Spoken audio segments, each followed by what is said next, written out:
Muy buenos días. Siempre el Evangelio nos trae palabras de sabiduría, nos trae palabras para aprender a saborear la vida. Cuando alguien me dijo, Padre, ¿qué libro de autoestima me recomienda? Y yo le dije, ¿a qué te refieres con autoestima? Y me dice, bueno, lo que pasa es de que a veces siento como que me hace falta seguridad en mí mismo y poder crecer. Le digo, bueno, si lo que quieres es seguridad en ti mismo, lee la Biblia. Y me dice, ¿por qué? Y le digo, pues porque ahí vas a encontrar lo que Dios, tu creador, dice de ti. Es mucho más importante saber lo que el que me creó piensa de mí que lo que otras criaturas puedan decir de mí. Y se me queda viendo y dice, pues sí, padre, le entiendo, pero bueno, lo que quiero es un libro que me ayude a encontrarle un sentido a las cosas. Le digo, entonces lo que tú debes de leer es la Biblia. Y me dice, ¿por qué, padre? Y le digo, pues porque el creador es el que sabe para qué creó las cosas. Y si tú quieres saber cuál es el sentido de todo, pues lee la Biblia. Es Dios quien te va a decir para qué te creó. Y él dice, bueno, padre, lo que quiero decir es que quiero un libro que me ayude a ser feliz, a poder disfrutar la vida. Le digo, entonces lo que tú debes de leer es la Biblia. Y me dice, otra vez, padre. Y le digo, bueno, si lo que tú quieres es un libro que te ayude a saborear la vida, pues ¿por qué no lees un libro de sabiduría? Y qué mejor libro de sabiduría que la Biblia, donde incluso hay una sección que se llama libros de sabiduría. Y me dice, padre, ¿usted tiene para todo como solución la Biblia? Le digo, no. Y me dice, ¿y para qué no usarías la Biblia? Le digo, pues no lo sé. Por lo pronto hazme una pregunta que implique no buscar la realización, no buscar la plenitud, no buscar tu felicidad, no buscar el vivir en comunidad, porque todas esas preguntas están en torno a aquel que te creó. Si lo que quieres es un libro de cocina, pues no te voy a recomendar la Biblia. Si lo que quieres es un libro de directorio telefónico, no te voy a recomendar la Biblia. La Biblia es para que nosotros podamos crecer y escuchar lo que Dios quiere decirnos. Se ha dicho muchas veces que no todo lo que brilla es oro. Es cierto, hay que sospechar de las cosas, porque el día de hoy hay tantos libros que se nos ponen enfrente como libros de superación personal, de autoestima, que muchas veces al final lo único que hacen es centrarte tanto en el ego que terminas aislándote peor que al principio. Hay que cuestionar un poco las cosas. Así como yo lo digo, la Biblia no es un libro de ciencia. Hay que tener cuidado con eso. Ni siquiera es un libro de historia. Aunque tenga algunos datos científicos y algunos datos históricos, no hay que acercarnos como un libro de ciencia. Hay que acercarnos a ella como una carta de un amor de Dios, una carta de amor de Dios para nosotros. Y eso va a cambiar totalmente las cosas.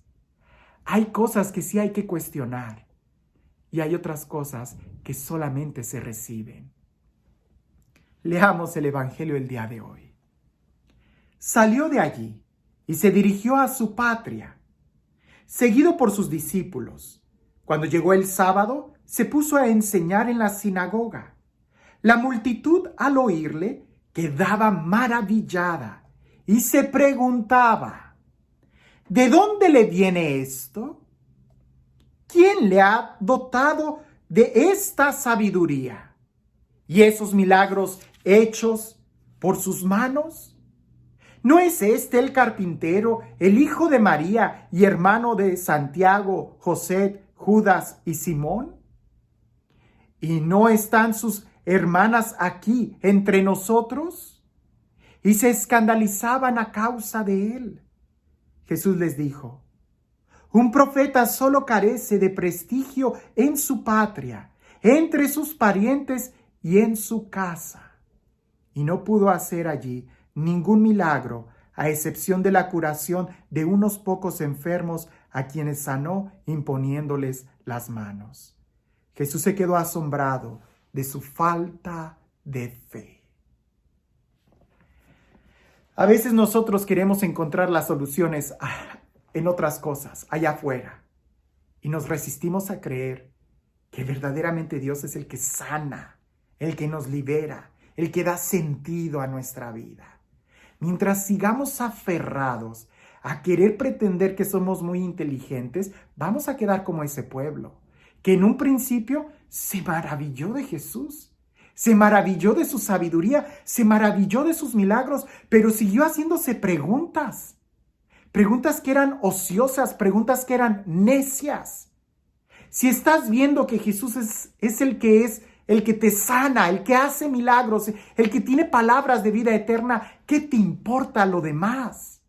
Empezaron a preguntar, ¿pero no es este el hijo del carpintero? ¿No están aquí sus hermanos, hermanas entre nosotros? ¿No es esto, hasta que terminaron rechazándolo? De la admiración que tenían en él, fueron bajando, hasta que lo rechazaron.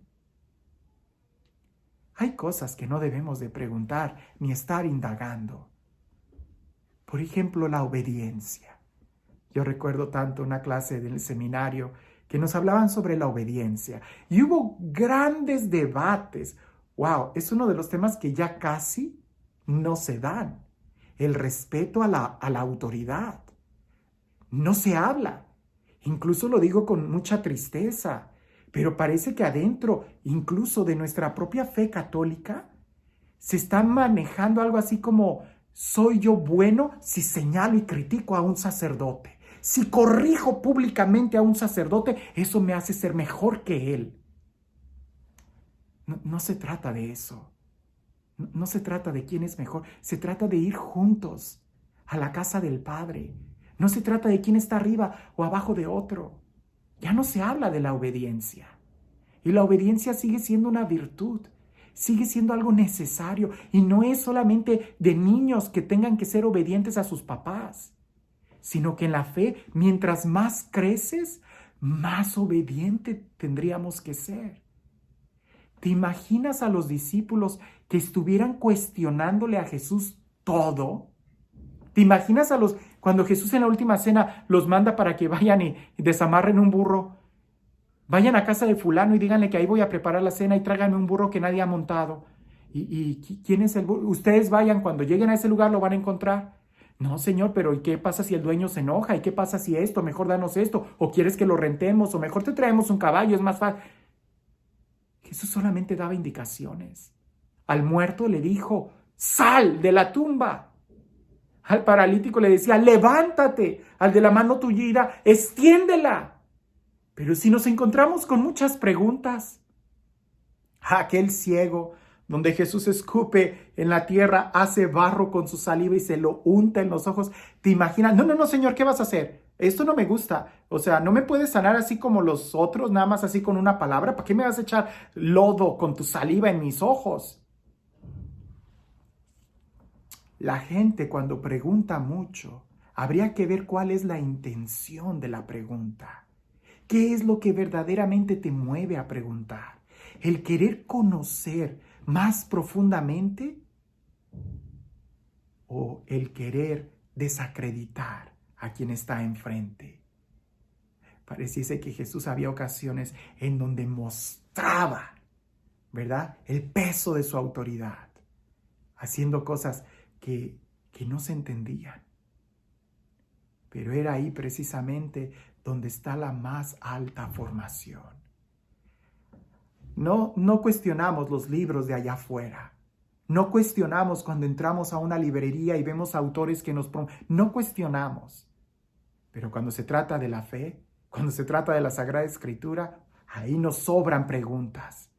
Y al final son preguntas vacías, tontas, que no tienen nada que ver con que Jesús sea quien te está dando la salvación.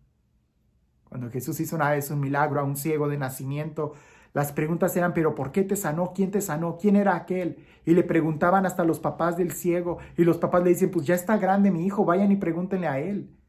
O sea, el interrogatorio a veces era, en la mayoría de los casos, para desacreditar a Jesús.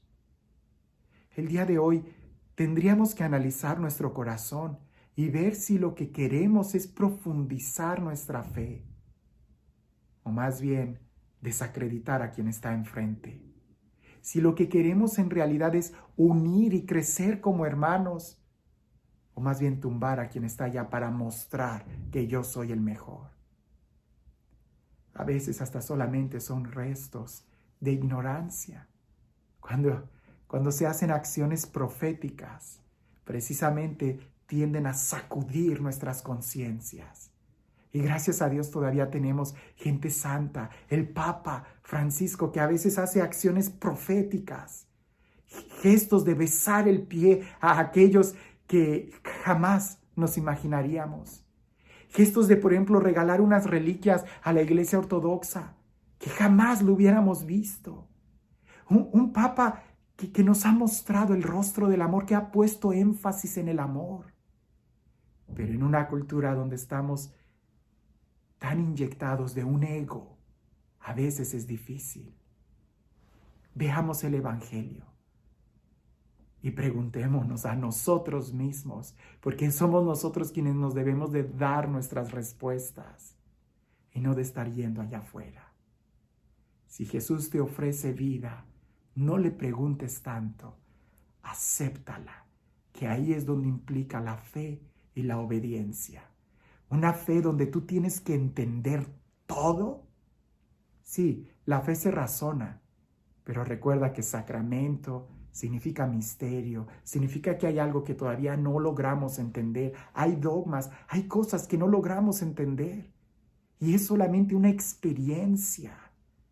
Si no dejamos pronto a un lado las preguntas, terminaremos asfixiando nuestra propia fe. Este Dios de amor que se acerca a nosotros.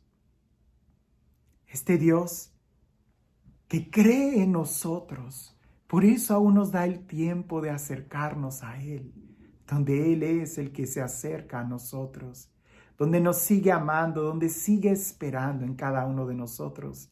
Que sea Él quien el día de hoy te bendiga. En el nombre del Padre, del Hijo y del Espíritu Santo. Imagina que tú estás en un desierto, vas caminando. Ya no estás ni siquiera sudando porque no tienes nada de agua. El sol está muy fuerte y el viento caliente lo único que hace es levantar arena que te golpean los ojos y te secan. Los labios ya los tienes todos partidos, secos. No puedes ni siquiera respirar porque toda la garganta ya la tienes seca. La temperatura está muy alta, te sientes a desfallecer. Y de repente hay alguien que se acerca a ti y te ofrece un vaso de agua fresca, clara, cristalina. ¿Qué haces tú? Lo tomas y una persona inteligente lo va a beber inmediatamente sin remontarse. O bebe el agua o muere. Una persona necia sería aquella que antes de agarrar el agua empieza a preguntar: ¿es agua salada o dulce? ¿Tiene minerales? ¿Cuál es la dosis que tiene de hidrógeno y de oxígeno? ¿Están bien la composición de los balances de las moléculas que tiene interiormente? ¿Estás seguro que esa agua está en la temperatura correcta? No sea que al tomarla con la garganta seca me vaya a dar una tos o me vaya a enfermar. ¿O estás seguro que esa agua ya ha pasado por varios tratamientos? Estamos en medio del desierto. ¿De dónde sacaste esa agua? ¿Cuál es la procedencia? ¿Cuál es la intención que tú tienes por ofrecerme esa agua? ¿Es que acaso quieres...? Eso sería una persona necia. Estamos en un mundo sediento del amor de Dios. No seamos necios y primero aceptemos el amor que Dios nos tiene. Y ya una vez que tu sed haya sido saciada, quizás podrás preguntar: gracias y dígame, ¿ahora qué tengo que hacer para buscar más sed? ¿Quién es usted? Pero primero recibe. Que aquí se trata de vivir y no solamente de querer entender. Que el día de hoy podamos vivir nuestra vida y el único que nos puede hacer que la vivamos es quien es la vida, Jesús. Que tengas un excelente día.